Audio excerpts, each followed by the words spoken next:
우리 그리스도인들이 꼭 분명하게 해야 할 내용이 바로 하나님의 천국과 지옥이 있다는 것을 분명히 알고 신앙생활을 해야 한다는 것입니다. 일반적으로 죽음이라고 하는 것은 살아있는 사람에게는 아주 싫고 두렵고 아주 안 좋은 거죠. 사람들을 많이 살해하고 이제 사형 판결을 받고 사형을 당할 때 그 사형수들이 자기들의 죄를 생각하고 그래 난 마땅히 죽어 마땅하다 이렇게 생각하면서 사형장으로 들어오는 사람들은 거의 없다고 그래요. 어떻게 해서라도 천천히 들어오려고 아주 그 보폭을 아주 작게 하고 거의 교도관들에게 끌려오다시피 해서 그렇게 사형을 당한다는 것입니다. 그만큼 이 죽음이라고 하는 것은 사람을 참 두렵게 하고 슬프게 만드는 것입니다. 뿐만 아니라 도저히 사람이 고칠 수 없는 질병에 걸렸을 때도 역시 사람들은 그러한 죽음을 두려워하고 슬퍼하고 아주 싫어한다는 것입니다. 아주 제가 친한 어떤 분이 있는데 그분이 건강검진을 하다가 그만 위암이 있다는 판정을 받고 이제 병원에 가서 제대로 진료를 받았는데 3기도 아니고 4기인 거예요. 거의 가망이 없습니다. 의사가 죄송하지만 거의 가망이 없습니다. 이제 길어야 6개월 사십니다. 그러니까 이분이요 정말 하늘이 무너지는 것 같고 땅이 쪼개지는 것 같더라. 늘 위가 아파서 힘들어한 것은 사실이지만은 막상 그렇게 위암 말기 막 사방으로 퍼져나가는 전이가 되는 그 상황을 당하니까 굉장히 힘들더래요. 심리적으로 너무 힘들어 하셨대요. 근데 감사한 것은 그분이 기도하면서 생활을 반듯하게 하는 사람이에요. 아주 반듯한 분이에요. 그야말로. 그래서 그 위암 판정 받은 지 벌써 10년 지났는데 이번 우리 큰딸 결혼식에 오셨더라고. 6개월 사신다는 분이 지금 10년을 넘게 살고 있어요. 멀쩡해요. 물론 본인은 매일 아파요. 매일. 그러니까 위가 없어요. 그분은. 그냥 식도하고 십이지장 그냥 바로 그냥 연결해 버려서 위가 없어요. 그리고 아주 보니까 부조도 아주 많이 하시고 참 그렇게 식사 자리에서 기쁘게 만났습니다. 그런가 하면 그 사형장에 걸어오는 사형수들 중에 힘차게 걸어오는 사람들이 있어요. 참 놀랍죠. 어떤 사람이 힘차게 걸어올까? 그 교도관 출신이었던 김효진 장로님이 그 교도관으로 있을 때 아주 얼굴도 아름답고 인물도 훌륭할 뿐만 아니라 아주 여러모로 깔끔하고 훌륭한 그 여자 젊은 죄수가 있었는데 시어머니를 죽이고 또 남편마저 죽이려고 하다가 들통이 나서 결국에 사형 집행을 당하게 되었는데 감사한 것은 교도소에 들어왔을 때 전도하시는 목사님의 설교를 들으시고 회개하고 예수님을 믿기로 작정을 했어요. 그리고 정말 예수님을 잘 믿는 크리스찬이 됐어요. 그런데 이분이 말이죠. 그냥 변화가 돼가지고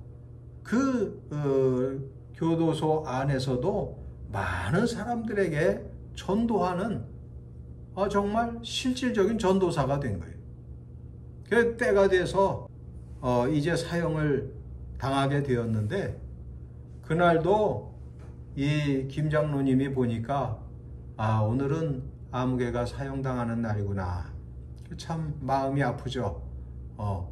근데 잘 안단 말이죠. 그 사람이 이제 예수님을 영접하고 그리고 새 사람이 된 사실을 잘 알고 있었는데, 정말 이제 때가 되고 순번이 돼가지고 그 여자 사형수 그분이 계단을 올라오는데 큰 찬송을 부르는 거예요. 찬송을 부르면서 그냥 아주 또박또박 걸어오는. 그리고 그 사형급 당하는 그 자리에 의자에 가서 아주 그냥 씩씩하게 하자. 그러면서 하는 말이, 난 이제 오늘 하나님을 만나러 천국 가니까 여기 계신 검사님 또 교도소장님, 여러 교도관들님, 예수님 잘 믿으시라. 그렇게 일장 아주 크게 외치고는 정말 멋있게 그렇게 하늘나라로 가더란 말이에요. 여러분, 그렇기 때문에 우리가 믿음 생활을 잘하는 것이 얼마나 중요한가.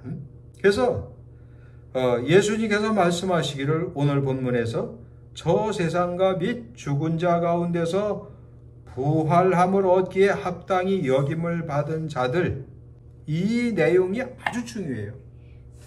그러니까 이 오늘 본문에 나오는 말씀은 어떤 내용인가 하니, 사두개인들은 부활이 없다 이렇게 주장하는 사람들인데, 그때 이 사두개인들이 뭔 얘기를 들었느냐면은, 어떤 동네에 칠형제가 살았는데 맏아들이 어떤 그 처녀와 결혼을 해서 살다가 얼마 못 살고 죽었어요. 그 율법에 따라서 그 둘째가 형수였던 분과 또 결혼을 해서 살다가 이 칠형제가 다 그 여인과 결혼하는 그 이상한 그런 지경에 이르렀어요.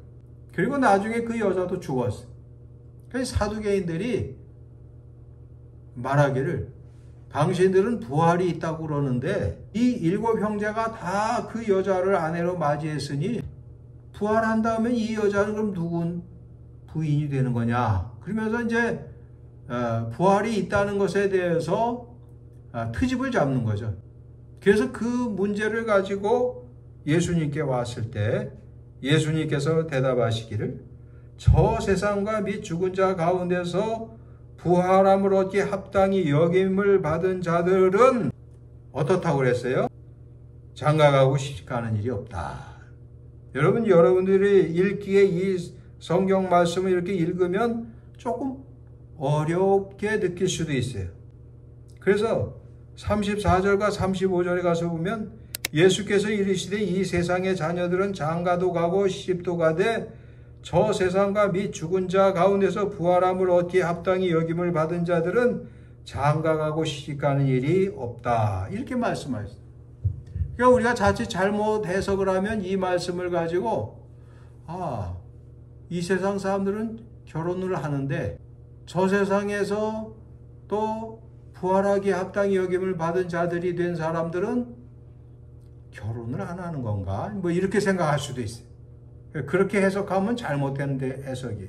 이 해석은 35절은 저 세상은 천국을 의미하고 죽은 자 가운데서 부활함을 얻기에 합당히 여김을 받는다. 이 얘기는 뭐냐면은 사람이 죽은 이후에 새 생명을 얻는 천국에서 부활을 한다는 거예요. 그러니까 그렇게 하는 사람들은 그러니까 천국에 가서 무슨 결혼식이 있느냐 그런 거 아니다 그 말이에요. 이걸 여러분이 잘 이해를 해요. 저와 여러분은 저 세상과 및 죽은 자들 가운데 부활함을 얻기에 합당히 여김을 받은 자들이라는 사실을 확실하게 믿으시기 바랍니다. 이게 중요해요. 이게. 그러니까 저 세상과 및 죽은 자들 가운데서 부활함을 얻기에 합당히 여김을 받은 자들. 그러니까 우리가 구원을 받았다는 것은 그 얘기예요. 그러니까 죽은 다음에 하나님을 정말 잘 믿고 반듯하게 하나님을 제대로 믿고 산 사람들은요, 죽으면 어떻게 돼요? 죽으면 그 순간 하나님 나라에 그 부활한 몸으로 들어간다는 얘기예요. 아주 중요한 거야. 아주. 그러니까 사실 몸이 다 불태워져도 아무 상관없어요. 흙에 묻혀도 아무 상관이 없어요. 그러니까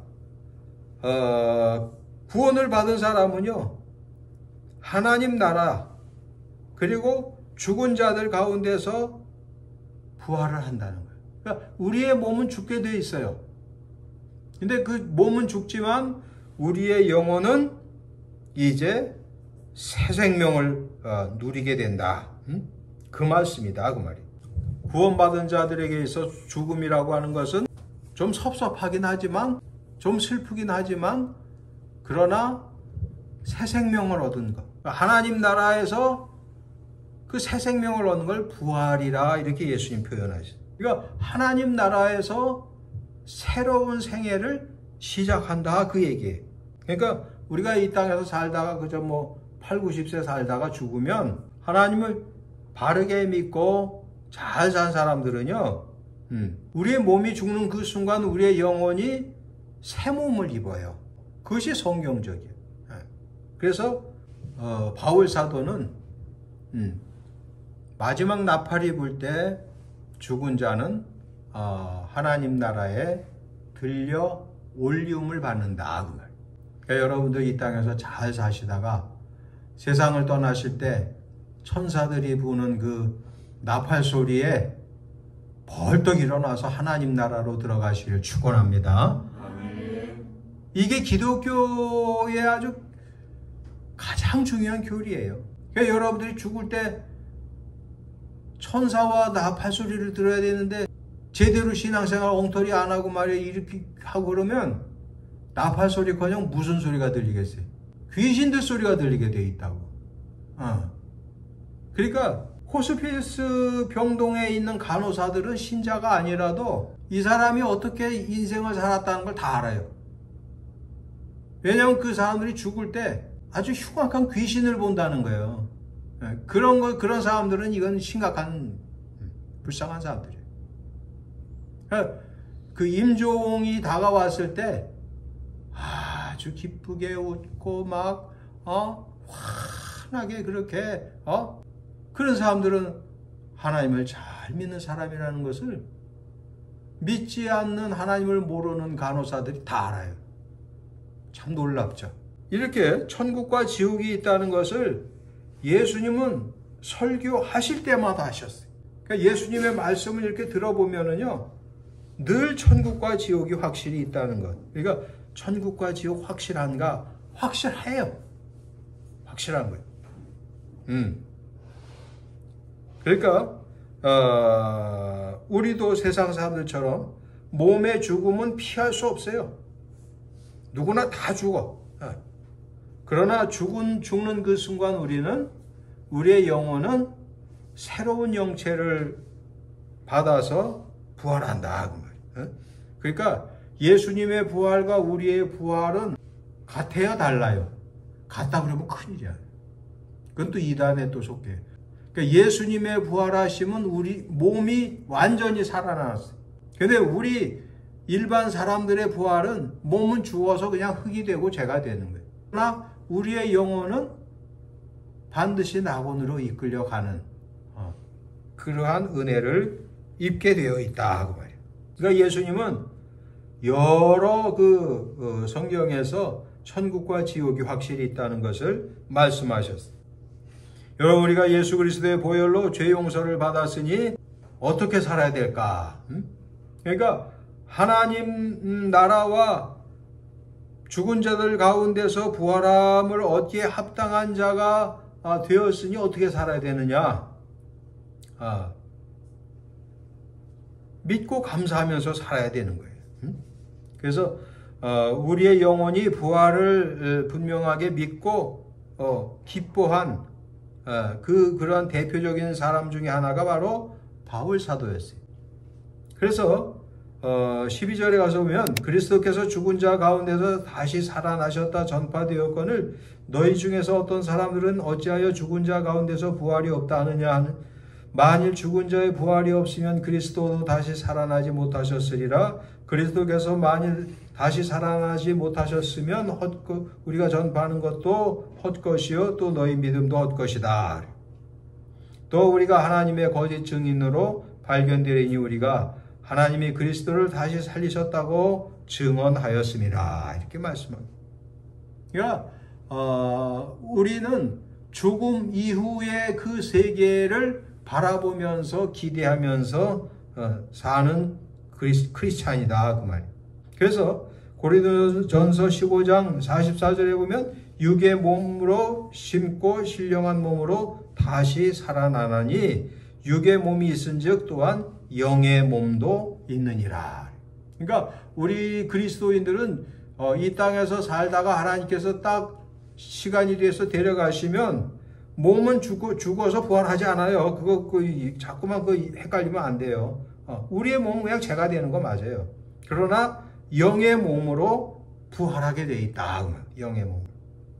그래서 고린도전서 15장 51절에 보면 보라 내가 너희에게 비밀을 말하노니 우리가 다 잠잘 것이 아니요 마지막 나팔의 순식간에 후련히 다 변화되리니 나팔 소리가 나매 죽은 자들이 썩지 아니할 것으로 다시 살아나고 우리도 변화되리라. 그러므로 구원받은 사람들은 죽음이 곧 영생, 천국 생활의 시작이다. 그렇게 믿으면 되는 거예요. 그러니까 여러분 우리의 영혼의 몸이 있다는 거. 그러니까 바울 사도는 육의 몸이 있는가 하면 영의 몸이 있다는 그 성령의 음성을 들은 거예요.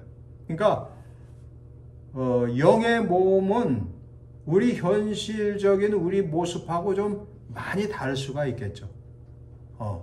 그러니까 우리의 육의 몸이 그대로 부활하는 것이 아니라 영의 몸을 영체를 가지고 부활한다. 그러면 그 영혼의 모습은 현재 우리 모습하고 많이 다를 수 있다 그 말이에요. 그래서 난 지금 뚱뚱하지만 거기 가서는 아주 날씬하고 키 큰 그런 멋쟁이로 이렇게 영체를 입을 수 있어요. 그걸 기대해요. 누가복음 23장 43절에 예수께서 이르시되 내가 진실로 내게 이르노니 오늘 내가 나와 함께 낙원에 있으리라. 그렇기 때문에 우리가 구원받은 것에 대해서 믿고 늘 감사하면서 살아야 된다. 그 다음에 우리는 마음이 둔해지지 않도록 항상 깨어서 기도해야 돼. 누가복음 21장 34절에 너희는 스스로 조심하라. 그렇지 않으면 방탕함과 술 취함과 생활의 염려로 마음이 둔해지고 뜻밖의 그날이 덫과 같이 너희에게 임하리라. 이 날은 온 지구상에 거하는 모든 사람에게 임하리라. 이러므로 너희는 장차 올 이 모든 일을 등이 피하고 인자 앞에 서도록 항상 기도하며 깨어있으라. 그러니까 우리 주님 앞에 선다는 것이 뭐예요? 천국이 확실히 있다는 걸 또 얘기하신 거예요. 그러니까 내세 천국 확실히 있어요. 근데 이제 우리가 성경을 읽어보면 참 존경스러울 만한 신자들이 옛날에도 참 많이 있었어요. 믿음 생활 정말 우리 잘해야 돼요. 그게 내가 열왕기 하를 읽으면서 참 이렇게 훌륭한 신자들도 과거에 많이 있었구나. 사도행전 시대만 있는 것이 아니라 그 이전에 이렇게 훌륭한 신자들이 600-700년 이전에 있었구나. 그걸 어떻게 알 수가 있느냐면 열왕기하 2장 3절에 보면 베델에 있는 선지자의 제자들이 엘리사에게로 다가와 그에게 이르되 여호와께서 오늘 당신의 선생을 당신의 머리 위로 데려가실 줄을 아시나이까. 이르되 나도 또한 아나니 너희는 잠잠하라 하니라. 그러니까 베델에 있는 그 선지자의 그 생도들이 얼마나 신령했는지요. 엘리야 선지자가 승천할 것을 성령의 감동을 입어서 벌써 알고 있었다는 거예요. 참 대단하지 않습니까? 다른 그 사람의 죽음을 미리 알고 있어요. 근데 엘리야는 죽음이 아니라 그냥 올라갔단 말이죠. 그런데 여리고에 왔더니 여리고에 있는 사람들 똑같은 얘기를 해요. 거기 있는 그 선지자의 생도들이 또 그러는 거예요. 오늘 당신의 그 선생님을 하나님께서 데려 올라가실 것을 알고 있느냐. 이거 굉장하잖아요. 이거 얼마나 멋있냐 그 말이에요. 얼마나 멋있냐. 정말 훌륭하죠. 열왕기하 2장 8절에 엘리야가 겉옷을 가지고 물을 치매 물이 이리저리 갈라지고 두 사람이 마른 땅 위로 건너더라. 제가 왜 이 말씀을 드렸냐면 엘리야와 같은 신앙생활을 우리가 해야 되는, 하나님께서 부르시는 그날까지 이분은 참 멋있게 신앙생활했어요. 신앙생활을 이왕 할 바에는 제대로 해야 돼. 뭐든지 마찬가지. 여러분 무슨 일을 하든지 좋은 일은 제대로 해. 제대로 안 하는 게 이게 문제다. 그러니까 이 엘리야 선지자 그냥 겉옷을 말아가지고 둘둘 말아가지고 물을 탁 쳤더니 물이 다 갈라지고 마른 땅이 드러나서 엘리야와 엘리사가 거길 걸어갔다. 참 훌륭하지 않습니까? 그러니까 이렇게 살아야 돼요. 젊었을 땐 믿음 생활 잘하다가 늙어서 이상하게 가면 안 돼. 아까도 권사님 얘기하셨지만 청년 시절에 젊은 시절에 그렇게 교회에서 이쁘게 신앙생활 하다가 신천지에 빠져가지고 괴상하게 변한 사람들이 좀 많으냐 말이에요. 사람은 나중이 좋아야 좋은 거예요. 처음만 그럴듯하다가 나중에 나쁘면 그건 못 써. 한마디로 점점 이상해지면 안 돼. 요한복음 19장 30절에 예수께서 신포도주를 받으신 후에 이르시되 다 이루었다. 얼마나 멋있어요. 예수님께서 돌아가실 때 내가 다 이루었다. 마지막으로 우리는 반듯한 믿음으로 살아야 돼. 우리가 하나님 나라와 그 나라에서 부활함을 얻기에 합당한 자로 우리가 인정받으려면 반듯한 믿음으로 살아야 돼. 이상한 생활하면 안 돼. 여러분 세상에는 반듯한 믿음으로 사는 사람이 있는가 하면 잘못된 믿음, 사이비 믿음으로 사는 사람들이 많아요. 이 사이비 믿음을 가지면 바르게 살 수가 없어요. 예수님께서도 나더러 주여 주여 하는 자마다 다 천국에 들어갈 것이 아니요 다만 하늘에 계신 내 아버지의 뜻대로 행하는 자라야 들어가리라. 그때 내가 그들에게 밝히 말하되 내가 너희를 도무지 알지 못하니 불법을 행하는 자들아 내게서 떠나가라 할 것이다. 그러니까 반듯한 믿음 생활을 해야 되는데 말로만 주여 주여 하고 생활로 세상 사람들처럼 살면 구원 못 받아요. 절대 구원을 받을 수가 없어요. 마태복음 7장 13절에 좁은 문으로 들어가라 멸망으로 인도하는 문은 크고 그 길이 넓어 그리로 들어가는 자가 많고 생명으로 인도하는 문은 좁고 길이 협착하여 찾는 자가 적다 이렇게 말씀해요.